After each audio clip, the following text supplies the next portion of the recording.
Hello friends, welcome to my YouTube channel teachers point.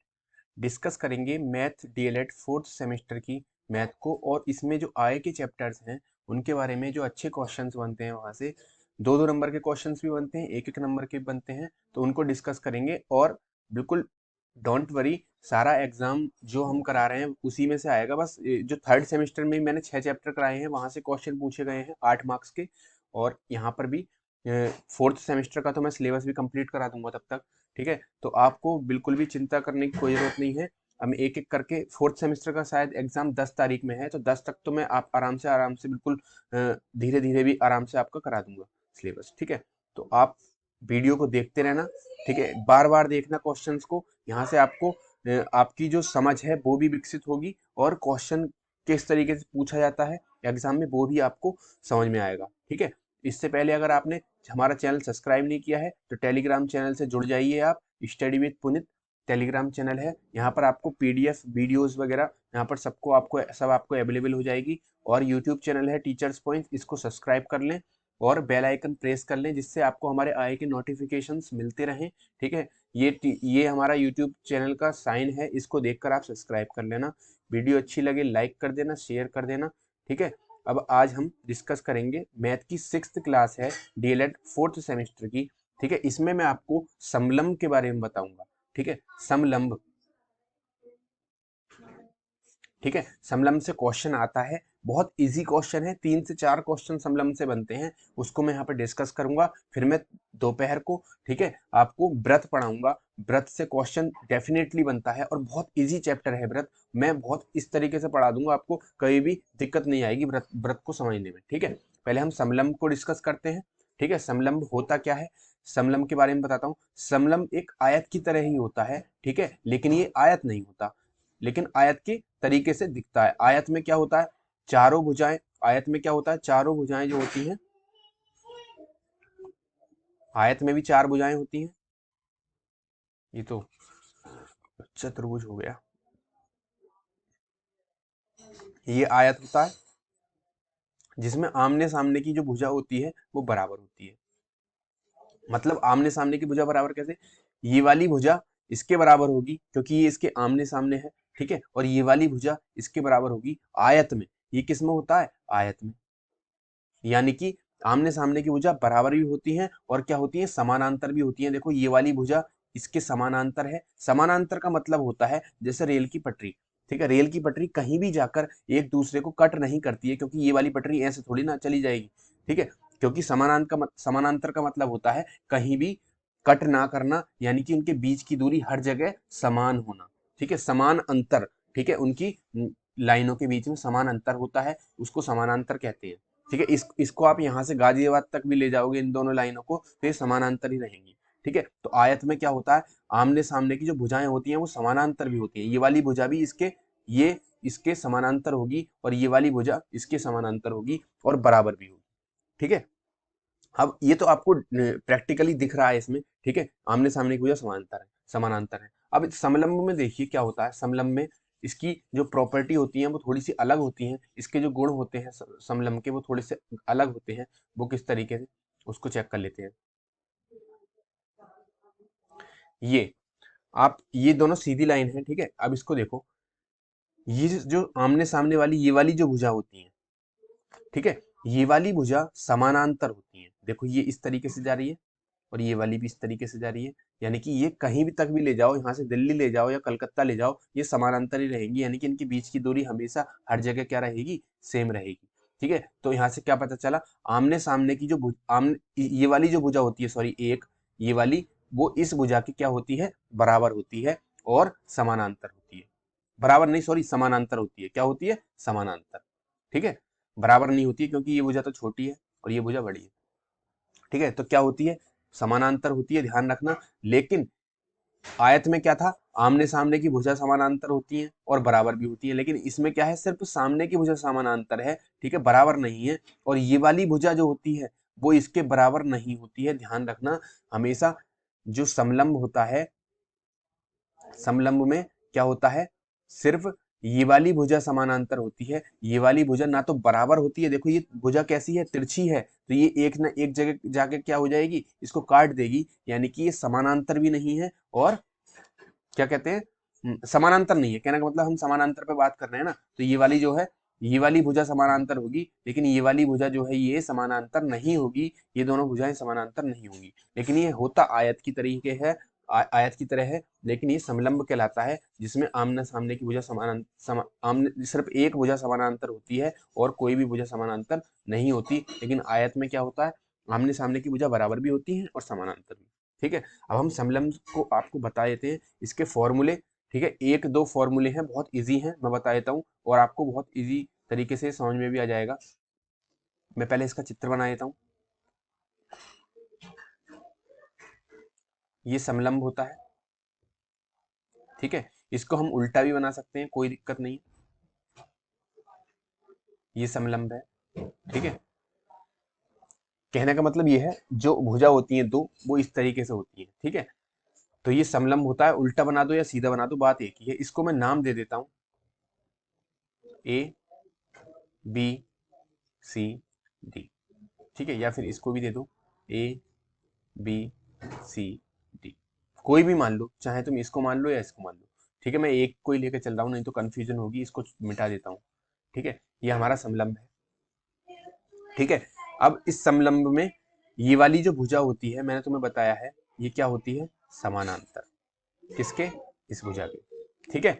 और ये इसके विकर्ण होते हैं, ये आपको जानने की कोई जरूरत नहीं है, यहाँ से क्वेश्चन ही नहीं आएगा, तो मैं उसको छोड़ रहा हूँ, ठीक है, इसको बता ही नहीं रहा, ठीक है। विकर्ण से कभी क्वेश्चन नहीं बनेगा, छोड़ो। अब मैं सिर्फ आपको वो ही पढ़ा रहा हूँ जो आपके एग्जाम में पूछा जाएगा। अब एक, अगर मैं यहाँ से यहाँ तक की दूरी नाप लूँ, तो ये क्या होती है, इसकी ऊंचाई होती है, क्या होती है, ऊंचाई होती है, ऐसे ही इस साइड, ठीक है, ऐसे ही कहीं पे भी नाप लो, ये वाली नाप लो, ये नाप लो, ठीक है, ये सब क्या होगी, इस समलंब की ऊंचाई होगी, ठीक है। कहने का मतलब ये है, ये इसकी क्या होती है, हाइट होती है, ठीक है। आगे बात समझ में तुम्हारे, तो इसको हम किससे प्रदर्शित करते हैं, एच से प्रदर्शित करते हैं। आगे बात समझ में तुम्हारे। अब देखो, ये भुजा है, ठीक है, मैं इसको नाम दे दूं, कोई इस भुजा को कोई नाम दे दूं, क्या दे देता हूं, मैं इस भुजा को ए नाम दे दूं, ये कैपिटल ए है, इसको पी क्यू आर एस लिख लेते हैं, चलो, ठीक है ना, आपको कंफ्यूजन भी नहीं होगा। और इसके नाम तो मैंने लिख लिए समलंब के, पी क्यू आर एस, ठीक। अब मैंने क्या काम किया, मैंने इनके नाम दे दिए आपको। इस भुजा का मैंने नाम क्या दे दिया आपको, ये भुजा, इस भुजा की लंबाई मैंने आपको क्या बता दी, ए, और इस भुजा की लंबाई मैंने आपको क्या बता दी, या फिर इस भुजा की बताओ, इस भुजा की मैंने आपको लंबाई बता दी बी, ठीक है। इसकी मैंने आपको बता दी सी, और इसकी बता दी कितनी, डी, ठीक। यहाँ पे जो लंबाई मैंने बताई है, यहाँ पर एग्जाम में आपको दे रखी होगी, इस सी की जगह आपको क्या दे दिया जाएगा, 2 सेंटीमीटर, ठीक है। इस बी की जगह आपको दे दिया जाएगा 4 सेंटीमीटर, ठीक है। इस ए की जगह आपको दे दिया जाएगा 8 सेंटीमीटर, ठीक है। इस तरीके से आपको दे दिया जाएगा, ठीक है। अब लेकिन अभी मैं तुम्हें सिर्फ इसका बेस बता रहा हूं कि हमें क्वेश्चन को करना कैसे, ठीक है। तो ये हो गया ए बी सी और डी, ठीक है। अब यहां से ये समलंब है, यहां से फॉर्मूला बनता है इसका क्षेत्रफल का, ठीक है। हमसे पूछा जाएगा समलंब का क्षेत्रफल क्या होता है, फॉर्मूला याद रखना, 1/2 गुणा समांतर भुजाओं का योग, ठीक है। समानांतर भुजाओं का,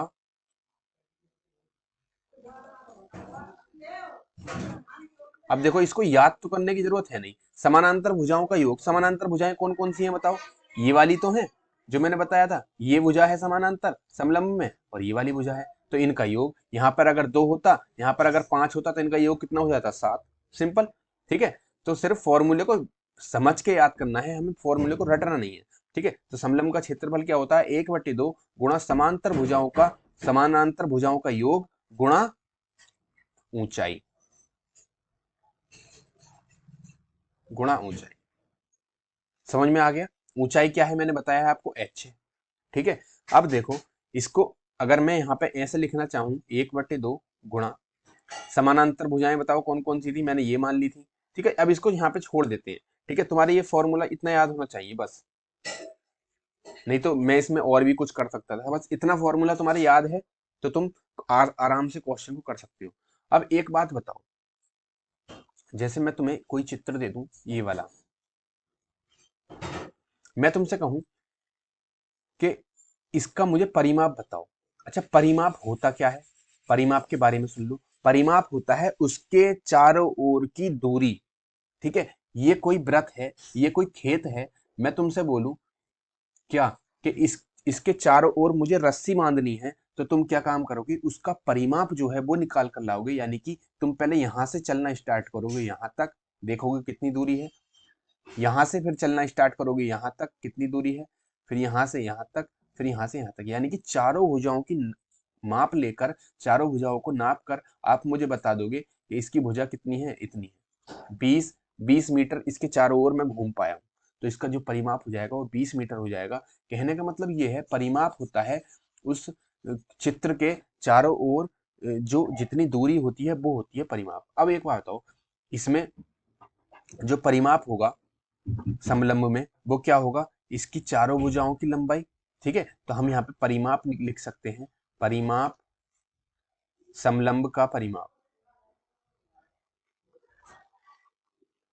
बताओ क्या हो जाएगा, चारों भुजाओं की लंबाई मतलब जैसे इसमें क्या था, अगर भुजा ए थी, ए ए ए, तो ये क्या हो जाएगा 1 2 3 4, यानी कि कितने ए, 4 ए। तो ऐसे ही इसमें भी क्या हो जाएगा 4 ए, क्योंकि इसकी भुजाओं की लंबाई हमने कितनी ले रखी है, ए बी सी डी ले रखी है। तो कहने का मतलब वैसे तो ये हो जानी चाहिए क्या, A plus B plus C plus D, वैसे तो ये वाली हो जानी चाहिए, A plus B plus C plus D. यहाँ पर अब जो भी क्या कहते हैं वो होगा, जो भी इसकी लंबाई दे रखी होगी वो ही इसकी इसका परिमाप हो जाएगा, उन सबको जोड़ देंगे। समझ में आ गया इतना? ठीक है, अब ऊंचाई और बताए, ऊंचाई से वैसे क्वेश्चन आएगा नहीं, छोड़ो, ऊंचाई की बताने की क्या जरूरत है, या ऊंचाई बता देता हूँ चलो, आगे आपको कभी जरूरत पड़ने लग सकती है। ऊंचाई क्या होता है, ऊंचाई होता है हमारा 2 ×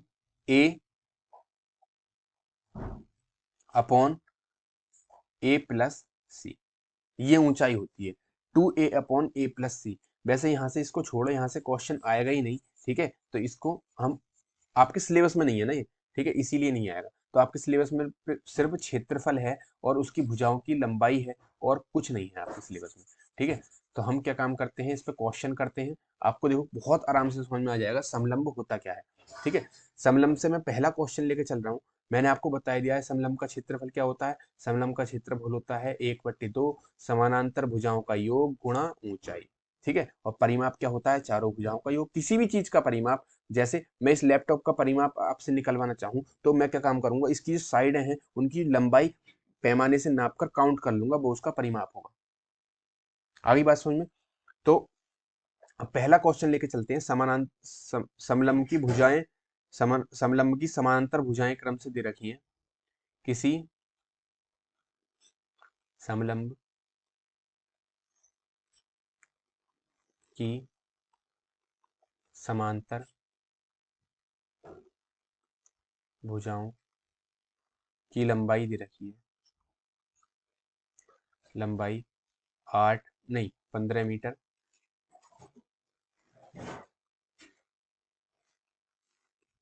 तथा कितनी दे रखी है, 8 मीटर है, तथा इसकी ऊंचाई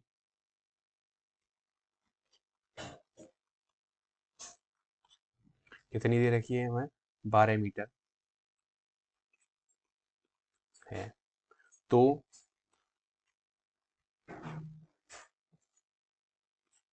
समलंब का क्षेत्रफल ज्ञात करो। ये आपको दे रखा है, कोई समलंब दे रखा है। देखो क्वेश्चन में हमें बता दिया क्या, किसी समलंब की समांतर भुजाओं की लंबाई, और लंबाई दे रखी, समांतर भुजाओं की लंबाई दे रखी है 15 और 8। मैंने तुम्हें क्या बताया था, समलंब होता है ये, ठीक, और समांतर भुजाएं बताओ इसमें कौन कौन सी होती हैं, बताओ, ये वाली और ये वाली। तो इनकी लंबाई तुम्हें बता दी है कितनी, 15। देखो बड़ी वाली को 15 ले लेंगे, छोटी वाली को हम क्या ले लेंगे, 8 ले लेंगे। यही तो है, 15 और 8 दे दी। हमें इसकी ऊंचाई कितनी बता दी, मैंने तुम्हें बताया था ये ऊंचाई होती है, ये कितनी बता दी, 12 मीटर। ठीक है, ये भी मीटर में। तो हमसे क्या पूछ लिया, इसका क्षेत्रफल पूछ लिया। मैंने बहुत सिंपल फॉर्मूला आपको बताया है, क्षेत्रफल समलंब का कैसे निकालेंगे, 1/2 गुणा समांतर भुजाओं का योग गुणा ऊंचाई। यही तो है, मैंने यही तो फॉर्मूला आपको बताया, समांतर भुजाओं का योग गुणा ऊंचाई। ठीक है, मैं इसमें पुट कर दूंगा, इसमें आपका मान रख दूंगा, 1/2 गुणा समांतर भुजाओं का योग बताओ कितना हो जाएगा, 8। एक तो ये है समांतर और एक ये है, 8 + 15, इनका योग ही तो करना है, तो 8 + 15 गुणा ऊंचाई कितनी हो जाएगी बताओ, 12। ठीक है, अब देखो कितना हो जाएगा, 1/2 गुणा 15 और 8 कितने होते हैं, 23। ठीक, गुणा 12, 2 से देखो ये 12 कट जाएगा 6 बार, तो कितना बचेगा बताओ हमारे पास, 23 गुणा 6।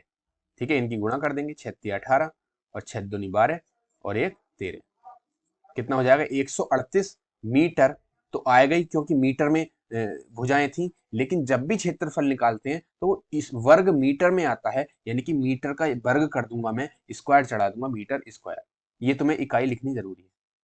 ठीक है, अगर यहाँ पे आयतन निकाल रहे होते तो आयतन मैंने तुम्हें क्या बताया, आयतन में लंबाई भी होती है, चौड़ाई भी होती है। कोई बाल्टी है, ठीक है, कोई बाल्टी है इस तरीके से, तो ये इसमें देखो लंबाई भी होगी, इसकी चौड़ाई भी होगी, और इसकी क्या, सॉरी, इसकी लंबाई भी होगी और चौड़ाई भी होगी और ऊंचाई भी होगी। ठीक है, एच भी होती है। तो उसमें जो आयतन हो जाता है उसे हम किस में लिखते हैं, मीटर क्यूब में लिखते हैं, क्योंकि उसमें 3 चीज आ गई। और जब भी क्षेत्रफल निकालते हैं खेत में, खेत की ऊंचाई थोड़ी ना होती है, खेत की क्या होती है, लंबाई होती है, चौड़ाई होती है। तो उसका अगर हम क्षेत्रफल निकालेंगे तो वो 2 चीज में मापा जाएगा, लंबाई में और चौड़ाई में। इसीलिए इसको क्या करते हैं, मीटर स्क्वायर करते हैं। यहाँ पर जो होगा वो स्क्वायर होगा। आ गई बात समझ में, आयतन को हम क्यूब में नापते हैं, ठीक है, और क्षेत्रफल को हम स्क्वायर में। तो ये आपका आंसर हो जाएगा, और एग्जाम में इसी तरीके से आपसे क्वेश्चन पूछा जाएगा। ठीक है, समझ में आ गया। अगले क्वेश्चन पे चलते हैं। अगला क्वेश्चन क्या कहता है, क्वेश्चन नंबर 2।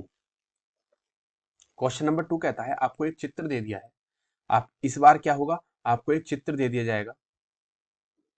ठीक है, ये आपको समलंब का चित्र दे दिया है, मुझसे बनाना नहीं आ रहा है, जरा थोड़ा सा दोबारा से बनाया था।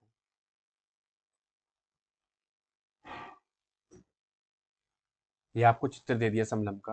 ठीक है, इसमें भुजाओं की लंबाई लगा देता हूं मैं, पी क्यू आर, ये मैंने नाम दे दिया, इसका नामकरण कर दिया, पी क्यू आर एस। ठीक है, और आपको बोल दिया एक जो भुजा है ये वाली वो 20 सेंटीमीटर की है, और ये वाली भुजा 14 सेंटीमीटर की है, और इसकी ऊंचाई आपको बता दी है कितनी, 12 सेंटीमीटर। ठीक है, तो आपसे बोल दिया इसका क्षेत्रफल बताइए। ये अब देखो, ये किस तरीके से, इस तरीके से बोलेगा। ठीक है, तो आपसे लास्ट में बोल देगा इसका क्षेत्रफल ज्ञात करो। सिंपल है, तब तुम चित्र को देख के समझ सकते हो कि ये एक समलंब है, और उसमें समांतर भुजा एक ये वाली है और ये वाली है, उनकी लंबाई दे रखी है और ऊंचाई दे रखी है, तो मैं क्षेत्रफल आराम से निकाल लूंगा। मैंने क्या बताया है, क्षेत्रफल का फॉर्मूला, क्षेत्रफल बराबर 1/2 गुणा समांतर भुजाओं भुजाओं का योग गुणा ऊंचाई। ठीक, 1/2 गुणा समांतर भुजाओं का योग, बताओ समांतर भुजाएं कौन कौन सी है, ये वाली भुजा समांतर है ना इसके, ये वाली इसके, तो ये 20 है, प्लस ये कितनी है, 14 है। ठीक है, गुणा ऊंचाई कितनी है बताओ, 12 सेंटीमीटर है। अब हम इसको जोड़ के गुणा भाग कर देंगे सिर्फ, 20 और 14 कितना होता है, 34 इंटू 12। ठीक है, 2 से मैं किसको काटूंगा, 12 को काट दूंगा, कितनी बार, 6 बार।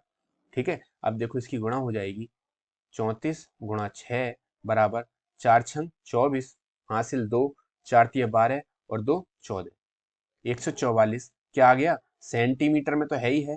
ठीक है, सेंटीमीटर तो आएगा ही आएगा, और क्षेत्रफल निकलवाया है मुझसे, तो ये किस में आएगा, वर्ग में। ठीक है, तो ये वर्ग लगा दिया, ये आपका राइट आंसर हो जाएगा। 6 चौक 24 और 6 तिया, सॉरी ये तो गलत हो गया, देखो मैंने मल्टीप्लाई गलत कर दिया, 6 चौक 24, ठीक है, हासिल 2, 36 18 और 2 20, 204 आएगा सेंटीमीटर स्क्वायर। ठीक है, ये आंसर हो जाएगा आपका।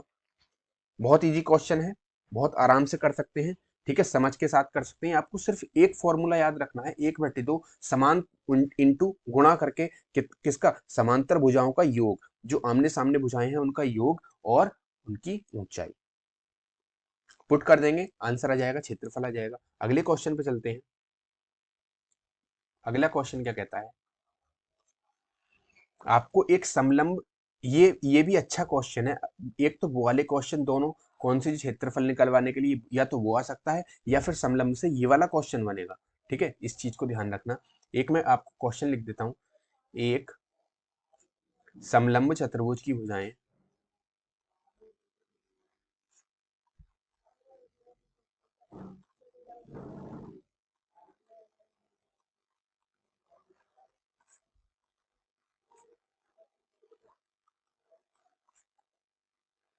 भुजाओं का अनुपात, इस बार तुम्हें अनुपात दे दिया है,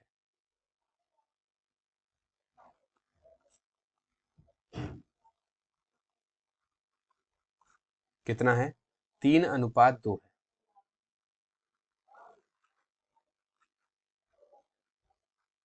ठीक है, 3:2 है, इस बार इस अनुपात दे दिया है। और क्या कहा है, तथा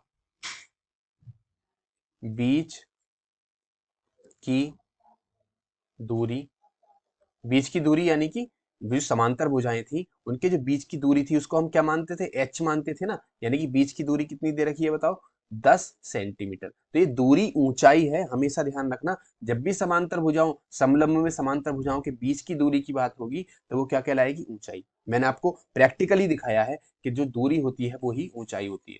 ठीक है, तो क्या है ये, तथा बीच की दूरी कितनी है, 10 सेंटीमीटर। इसको मैं ठीक से लिख देता हूँ, ज्यादा दूर हो गया, दूरी 10 सेंटीमीटर है तथा उसका क्षेत्रफल 325 सेंटीमीटर यानी कि वर्ग सेंटीमीटर, ठीक है। तो इन भुजाओं की लंबाई बताइए, इन भुजाओं की माप बताओ। ये क्वेश्चन आपको एग्जाम में आ सकता है। एक तो क्षेत्रफल वाला, यहां से सिर्फ दो ही क्वेश्चन बनते हैं, या तो क्षेत्रफल निकालने के लिए समलंब का, ठीक है, या आपसे क्या पूछा जाएगा, ये भुजाओं की माप पूछी जाएगी, अनुपात में दे दिया जाएगा। बहुत अच्छा क्वेश्चन है ये, ठीक है, बहुत इजी भी है। देखो सबसे पहले हम क्या काम करते हैं, पहले तो वो चीज लिख लो जिस जो जो चीज हमें गिवन है, जो जो चीज दी हुई है। देखो एच कितनी है हमारी, जो बीच की दूरी है वही ऊंचाई होगी, तो एच कितनी दे रखी है हमें, 10 सेंटीमीटर, ये हमने लिख लिया। और हमें क्या दे रखा है, क्षेत्रफल दे रखा है इस बार, कितना, 325 सेंटीमीटर स्क्वायर। हमसे क्या पूछा है, भुजाओं की लंबाई पूछी है, भुजाओं की माप पूछी है। तो देखो मैं क्या काम करूंगा, 3:2 के अनुपात में है, यानी कि भुजाओं की लंबाई कितनी हो जाएगी, माना भुजाओं की लंबाई कितनी हो जाएगी बताओ, मैं कितनी मान लेता हूं, 3x और 2x दोनों मान ली मैंने, 3x और 2x। ठीक है, माना भुजाओं की लंबाई कितनी है, 3x और 2x। आप सिंपली फॉर्मूले में पुट कर देना है और हमारा आंसर आ जाएगा। अनुपात को मैंने किस में मान लिया, अनुपात को मैंने x में मान लिया है, 3x और 2x। जिस चीज को निकालना है वो हमने x में मान लिया। भुजाओं की लंबाई कितनी है, 3x है और दूसरी भुजा की 2x है। ठीक है, ये समलंब था, चित्र बना देता हूं।